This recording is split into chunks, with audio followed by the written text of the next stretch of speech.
At 65 years old, adults are twice as likely to be killed or injured by fire. That risk grows with age, doubling by 85.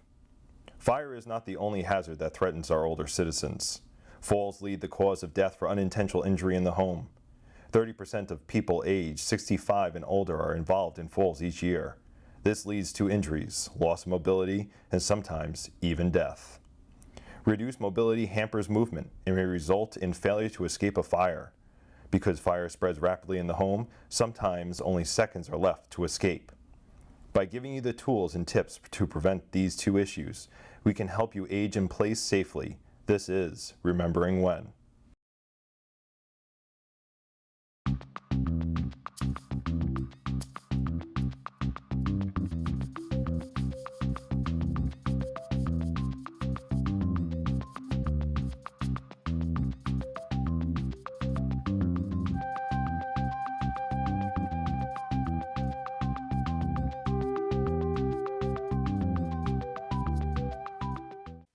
It's a thing we teach children in school.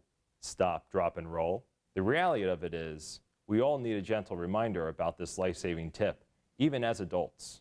To catch fire is panic-inducing. And in that adrenaline-filled moment, will you remember what to do? That's why we practice stop, drop, and roll. Today we're going to refresh our memories. We're going to practice stop, drop, and roll, and go over any safety tips that we have to make sure that you come out of this safe and alive. Our homes are filled with heat sources. Some of these are more dangerous than others. Some can even cause a fire or cause you to catch on fire. From candles to stoves, fireplaces to wood stoves. There are many things in the home we take for granted. These everyday items in our home can cause a fire if we are not careful. 15% of cooking fire deaths occur from the ignition of clothing. A simple thing like cooking can prove to be fatal. But not if we remember what to do in an emergency, our own emergency. If you catch fire for whatever reason, follow these simple tips and guidelines to extinguish the flames.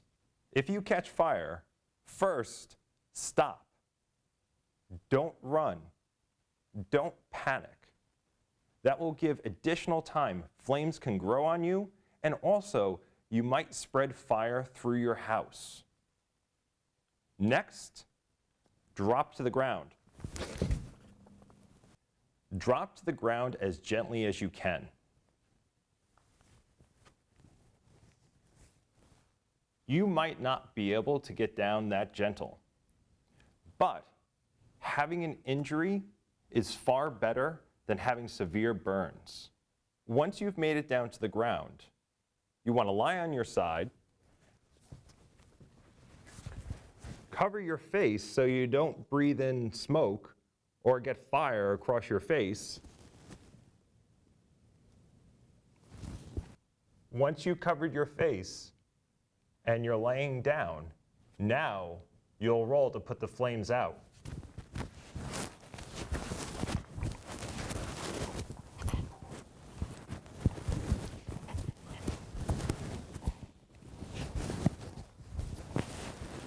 Once you've started rolling, don't stop. Make sure the flames are out. So just keep rolling. Roll, roll, roll. For those that are mobility challenged, keep a blanket close by in the instance you might have to smother flames. If you use any sort of mobility assistance device, such as a motorized scooter, a wheelchair, or a walker, lock it in place and then get down on the ground and roll. If you are able to help someone who is on fire, take a blanket or towel and smother the flames to extinguish them. Call 911 immediately. Put water on the person to make sure the flames are fully out. Although it seems these are fundamental tips that are simple, in a moment of panic, we need to remember what we've learned and what we've trained to do. When it's our own emergency, we can use these simple tips to help save ourselves.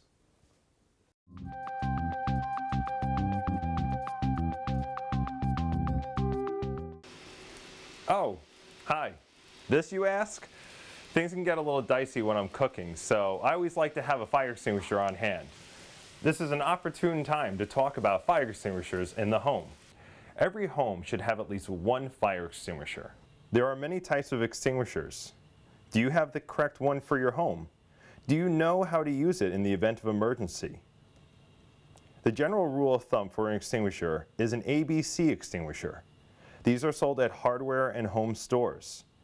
They can extinguish different types of fires safely. An ABC fire extinguisher is also called a dry chemical extinguisher. It contains a yellow powder under pressure. Keep your extinguisher near or in the kitchen, but not directly next to the stove. You don't want to be reaching over the fire to get it. In the event of a fire, pull the pin, aim it, squeeze it, and sweep side to side. A simple acronym to remember: PASS. Pull, aim, squeeze, sweep.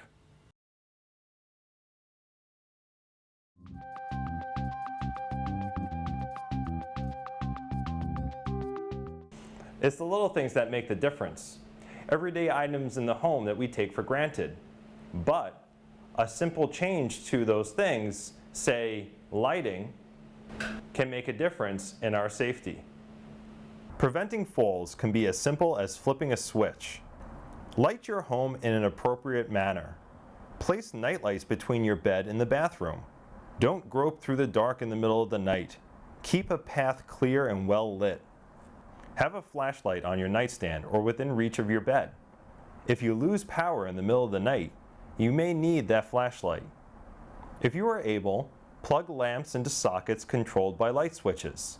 This way, when you enter a room, your way is lit. Always turn on the light switch before you use a set of stairs. One tumble down a flight can prove disastrous. Have lighting outside your home.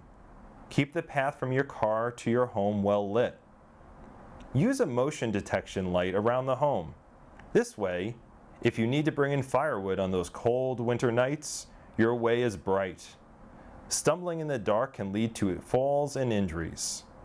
Have your vision checked annually by an eye specialist. Clear vision helps lead to clear paths. Help yourself prevent falls in the home. Light your path. Stay sure-footed.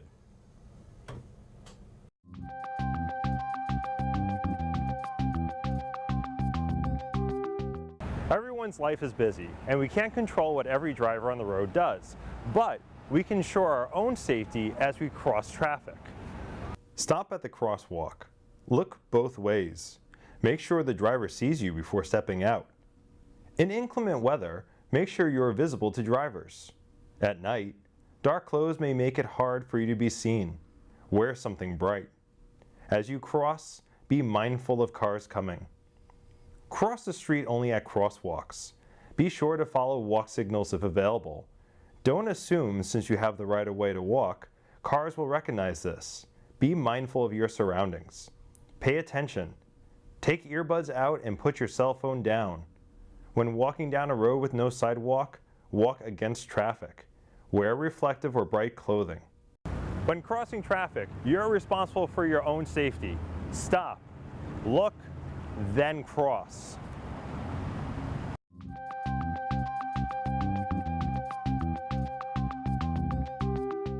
I'm Deputy Chief Emerson with the Brunswick Fire Department, here with Director Jim Graves of Maine Fire Service Institute. We're here today talking about major historic fires in the United States. Today we're going to talk about the fire called the Coconut Grove Fire. Jim, help me out with the Coconut Grove Fire. When did this fire take place? What was taking place in the country? Okay, so the fire occurred November 28th, 1942. Our country was at war. There were, in the city of Boston, there was a lot of sailors and soldiers getting ready, we're preparing for the invasion of Europe in 1942, believe it or not. But the Battle of El Alamein had just happened earlier that month. So obviously America is at war on two continents at the time. We're in Asia, of course, in the Pacific, fighting the Empire of Japan, and we're fighting the Germans in North Africa at this time. So we're engaged. America obviously is coming out of a depression that had lasted for many years, since 1929. Prohibition had ended a few years before. Americans were looking to get out and enjoy life a little bit because of the raw realities of what was going on. Nightclubs were a place to do that. I think all of us that grew up in New England, and especially became firefighters in New England, have heard about the Coconut Grove fire. And it's an interesting study, to say the least. Very, very tragic. Jim, this fire had a reputation of being a very fast-moving fire. Can you explain that a little bit better? Yeah, this fire, due to the interior finishes, picked up headway really quick, very rapidly, and it's what contributed to the number of deaths. I mean, we're looking at 492 fatalities. Wow. In one facility. It was the second at the time, and I believe it still is, off the top of my head, other than 9/11, the second largest life loss fire in the United States of America, only being beat by the December 30th, 1903 fire in the Iroquois Theater in Chicago, where there was well over 600 people killed. Jim, tell me a little bit more about this fire. Where did it start? How did it move through the building? Tell me a little bit about what took place. Well, yeah, it's really has never officially been determined what the cause is, as I understand. I've read the investigation report. I have a copy of it. The fire opened up. This is a 2-floor nightclub. So you go in on Piedmont Street and you've got the Coconut Grove Nightclub, but then you've got the Melody Lounge downstairs. So there was a stairway that went down into the Melody Lounge, and I don't want to take away from any of the individuals that have really good information on it, but from what I understand is the interior of this place was to look like a South Pacific Island coconut grove. The columns were wrapped in like coconut, to look like coconut trees, palm trees with coconut lamps. And downstairs, the rumor is a soldier or a sailor was getting a little close to a lady, and he unscrewed a light so he could have some privacy to kiss her at the time. And somebody recognized, hey, the light's out, so a busboy, a young man, came along and he was told to fix the light. So he lit a match so he could see, and he screwed the light bulb in. So it was like a coconut-looking light, and he screwed the light in, and then shortly thereafter there was a fire spotted above that area. Whether it was electrical or caused by the match, the young man said he extinguished the match appropriately. One will never know. And the fire, because of the interior finish, and Jeff, you know, when you're an inspector and you go out and you see interior finishes that propagate flame growth and fire and smoke spread, we have to write that up, especially in a place of public assembly. So we want to have walls that don't propagate fire, so we want sheetrock or stone or something else that has a low rating insofar as flame spread and smoke development. But this place was really designed to burn, unfortunately. There was blue tapestry to make the sky or the ceiling look blue. This stuff caught fire and spread rapidly. And the way it was set, there was no fire doors, there was no sprinkler system, there was no real fire alarm system, as I understand. The fire took off, and everybody tried to rush up out of there, that space, obviously, and there was a door locked at the top of the stairs. So, and then they started to stack, and the fire took off, and then it shot right up into the main area of the Coconut Grove. And once the fire shoots up into the main area of Coconut Grove, that probably just makes the panic worse. Yeah, I mean, there's a lot of contributing factors to this. One was a revolving door.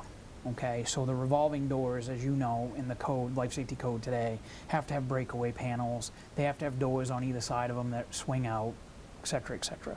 This didn't. So as the people rushed to that revolving door, it got gagged up by the people, the panic. They rushed the door stopped revolving, they couldn't get out, they stacked up, and that's how the tragedy really unfolded, and that's why you had 492 people killed. Looking through the records of the dead, I actually found a couple from Portland, Maine that perished in that fire. So, you know, 90% of them are from the Boston area, or they were soldiers, but there was actually a couple from Portland, Maine that perished in that fire. So then, you know, the fire department gets the alarm. Now think about this. I mean, you and I have got on an engine before and gone to a fire. This is nothing I would ever want to roll up on. This is total chaos.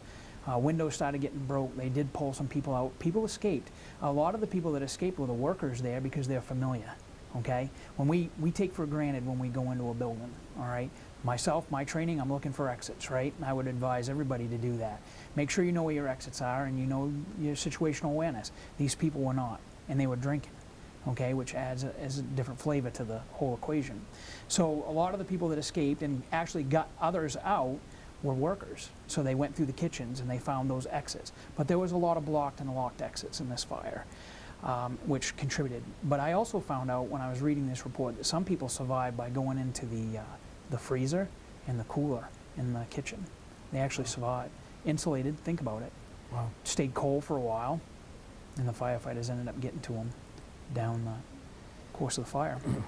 Jim, it sounds like a lot of good changes came from this fire, a lot of code changes. Can you tell me a little bit more about some of the things we might look more into, or we may have looked more into after this fire? Oh yeah, I mean, obviously after this massive tragedy, a lot of things got looked at. A lot of fire codes got looked at deeply. Again, the life safety code is in early development, as I understand it. But they started looking at exits. They started looking at interior finishes. Sprinklers had been around for years. I mean, let's be honest. You know, sprinklers came in the 1800s, and they started to be looked at more and more and more when you got a mass amount of people in a building. And working in the State Fire Marshal's office for a number of years, and working with you in the field, we know the importance of proper exiting, proper notification, crowd management, and sprinkler systems. I mean, we're not going to approve anybody to be into a nightclub tonight or today in today's modern times that doesn't have a sprinkler system, and there's a reason for that. Unfortunately, hundreds of people perished, and we had to learn that lesson. Americans are very reactive, not proactive, because of the costs associated with it. Jim, thanks again. It's always been a Absolutely. pleasure. I appreciate the time. No problem, anytime. Welcome back to our segment on fraud awareness. I'm here today with Jane Magesson and Commander Mark Waltz. How are you two doing? Just Good. fine, thank you. Well, Wi-Fi, it's everywhere. We use it. It's in public spaces. But what should we be concerned about with Wi-Fi?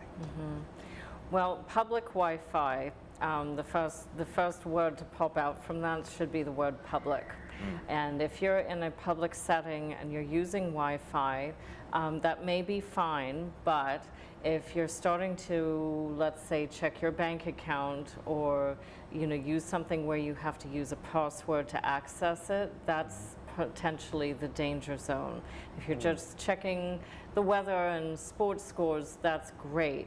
But the moment you start using public Wi-Fi to enable you to access confidential or personal information, you just need to be aware that you don't know all the people around you, and scammers actually have these devices that make it very easy for them to divert what you're typing into your computer so that they can actually see what you're typing, possibly record what you're typing, and capture your passwords and all the personal information that you may be putting in. So honestly, what we tell people is if you're using public Wi-Fi, please don't use that situation to start using personal, accessing personal business, because you may be headed for trouble.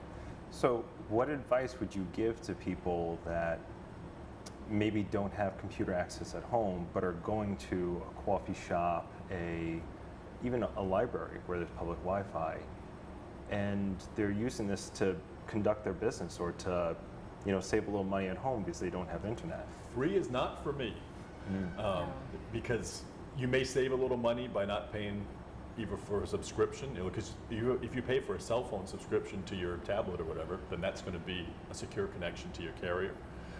But if you're using the free Wi-Fi, it's going to cost you more in the long run, because if you get your credit card number stolen or your bank account number stolen, it's going to get really expensive. So basically don't do it. Also think about public may be more places than you think. Certainly if you're in the coffee shop or the restaurant, you see people sitting next to you, you're going to assume, yep, that's public. But if you're in the hotel, that's the same thing. You might be in the privacy of your own room, but if you're using the hotel's internet connection, that isn't necessary or is not secure. So the best, like you said, free is not for me. The best way to think about it is if it's not your Wi-Fi, it's not secure. Right. You can't guarantee that it would be. Right. I think there are some settings that you can place on your computer. There are these. It's called a VPN that you can have on your computer that adds another level, sort of a firewall, if you will. But honestly, I would get more information about it, and I know we were talking about how the Maine State Police has an actual division of computer crime, a computer crime unit. And there are sergeants and officers there who will gladly speak with you about your questions, and they do presentations around the state too, just to educate people about these kind of tech questions, public Wi-Fi, all of that, how to stay safe online. Now, should you protect your Wi-Fi at home as well? Yes, you should definitely make sure that your Wi-Fi, I would contact your carrier and make sure that you've got, the highest level of security settings in place. You should absolutely have a password that you use in the house that only you and your family know. Because honestly, there are people who can drive by your house and potentially access your Wi-Fi, and if it's not protected and you don't have a password in place, they might actually be able to access some of your information. And it's not just accessing your information. They might be using your connection to, say, download child pornography or something. So it's going to look to the rest of the world like it's you that's been downloading it. So there's a lot of reasons to put your password on and make sure that you've locked down your Wi-Fi connection. And I've always been told, don't use a simple password. Don't just assume that people aren't going to want to go through 1234 or 1234 ABC. Use a password that's unique to you that other people couldn't figure out. Is that correct? Yes. Yeah, that's absolutely correct. In fact, the best thing to do is create a passphrase, something that sort of spells out something, has a mix of capital letters and symbols, and try to make one that's easy to remember. Because whenever I tell people, make sure you change your passwords, which we recommend every 4 to 6 weeks, somebody in the room always rolls their eyes because it's a pain to remember those numbers and those passphrases. But try to pick things that are easy to remember, but that are complicated enough that the average person wouldn't be able to just easily crack that code. Interesting. Well, since we're on the topic of tech and computers, can we talk about some other scams we would see with computer use or the internet? Sure. Well, one of the ones we hear about a lot is something called the tech support scam. And AARP has actually partnered with Microsoft about this very scam. The way it works is that somebody will call, typically from Microsoft or from another larger computer company, and say, allegedly, yes, thank you, yes, exactly. They'll pretend it's another imposter scam where they're pretending to be somebody else, and they'll pretend that they're from this company, and they'll say, you've got a virus on your computer, or your computer's about to shut down, you're going to lose all of your photographs and your videos and all those treasures that you have on your computer. Again, it's that inducing an emotional response. You don't want to lose your information, and the way to stop the computer from crashing or getting this virus, they will tell you, is that for a small fee, and they will fix it for you. You just give them access to the computer for a few minutes, and they'll fix the problem once you've paid the small fee, which is usually about $99 or $150, something like that. So this particular scam actually has it's a triple threat, because one, you're likely going to give over your credit card number to the scammer just to pay for their service. Secondly, you're going to give them access to your computer. So at this point, they could be accessing all kinds of files, documents, maybe your bank accounts, etc., and places that you don't want anybody else to go.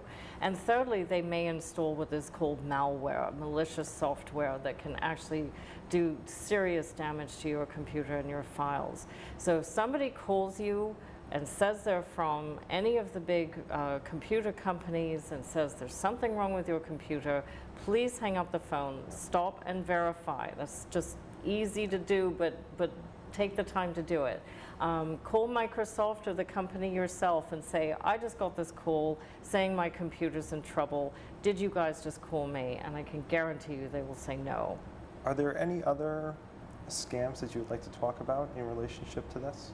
Well, yes, there's another scam that we hear about quite a bit that's typically called the sweetheart scam or the romance scam, which is another online scam. And what happens here is that if somebody is looking at dating websites, maybe they're just looking for a new friend or looking for love, it's easy to share more information than you intend to, because scammers are very good at they're logging onto these same websites, and it's very easy to pretend to be someone else. They may load a photograph of somebody that really isn't them, create an entire profile that has nothing to do with who they really are, but they're just trying to lure somebody into having a relationship with them online or get into some kind of conversation online.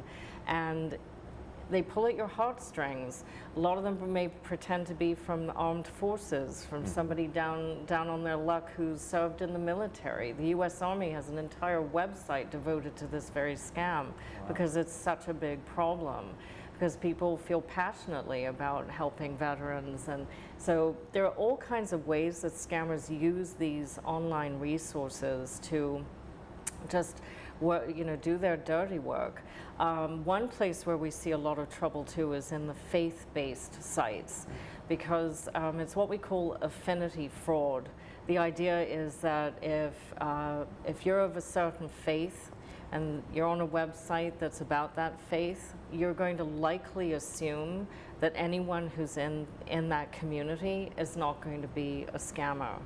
And scammers will use that against you. And it's really sad. I find these types of scams honestly heartbreaking, because people lose their hearts, they lose their wallets, they feel like they lose their dignity, and there's a lot of embarrassment associated with it, and it's tragic. But we've heard reports of people literally losing hundreds of thousands of dollars, because over time these would-be love interests just, as I said, they kind of lure you in. They say, oh, I'd really love to come and see you, but my wallet was stolen. I can't afford plane fare. Is there any way you could help me out? And that's how it starts, little by little.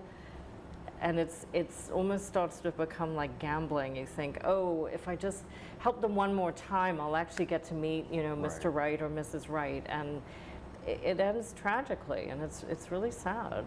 The way people share information, for instance, tagging locations. People know you're on a vacation. When you're posting while you're gone and away. Can you speak a little bit about that at all? Yeah.